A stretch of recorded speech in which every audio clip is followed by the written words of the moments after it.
যুক্তরাজ্যের রাজধানী লন্ডনে দেশটির ক্ষমতাসীন লেবার পার্টির মন্ত্রী টিউলিপ সিদ্দিক পরিবারের আরেকটি বিনামূল্যে পাওয়া ফ্ল্যাটের সন্ধান মিলেছে।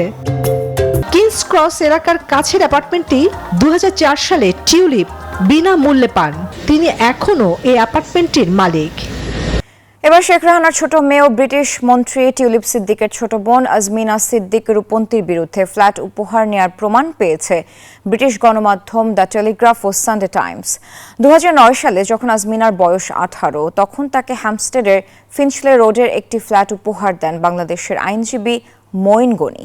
টিউলিপ ও তার স্বামী সে সময় তাদের অফিসে বাড়ির ঠিকানা হিসেবে দিয়েছিলেন।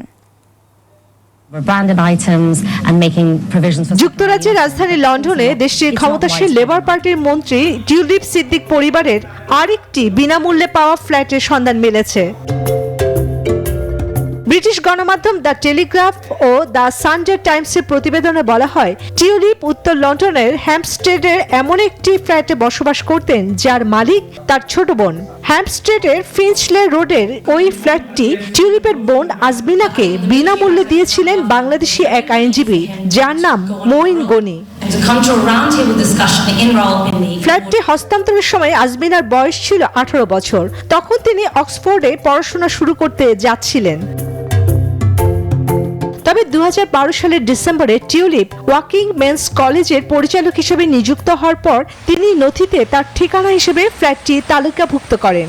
সে সময় তার স্বামীর অফিসেও এই ফ্ল্যাটটির ঠিকানাই দেওয়া ছিল। শেখ হাসিনা ঘনিষ্ঠ ছিলেন মঈন গনি বলেও সানডে টাইমসের রিপোর্টে উল্লেখ করা হয়। ফ্ল্যাটটির আগের মালিক আইনজীবী মঈন গনি আন্তর্জাতিক বিরোধ সংক্রান্ত বিষয়ে কয়েক বছর বাংলাদেশের পরামর্শক হিসেবে কাজ করেছেন।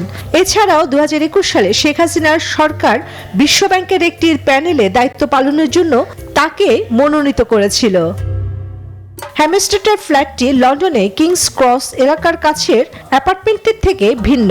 কিংস ক্রস এলাকার কাছের অ্যাপার্টমেন্টটি 2004 সালে টিউলিপ বিনামূল্যে পান। তিনি এখনও এই অ্যাপার্টমেন্টটির মালিক। গণ অভ্যুত্থানে গত বছরের আগস্টে শেখ হাসিনা ক্ষমতাচ্যুত হন। শেখ হাসিনার পরিবারের বিরুদ্ধে যেসব সুবিধা নেওয়ার অভিযোগ রয়েছে তার মধ্যে টিউলিপের বিনামূল্যে ফ্ল্যাটের কথাও আসছে। তবে তিনি কোনো অন্যায় বা অনিয়মের অভিযোগ অস্বীকার করে আসছেন। আর যুক্তরাজ্যের প্রধানমন্ত্রী কিয়ার স্টারমার বলছেন টিউলিপের উপর তার আস্থা রয়েছে। চন্দ্রানী চন্দ্রা, নিউজ 24।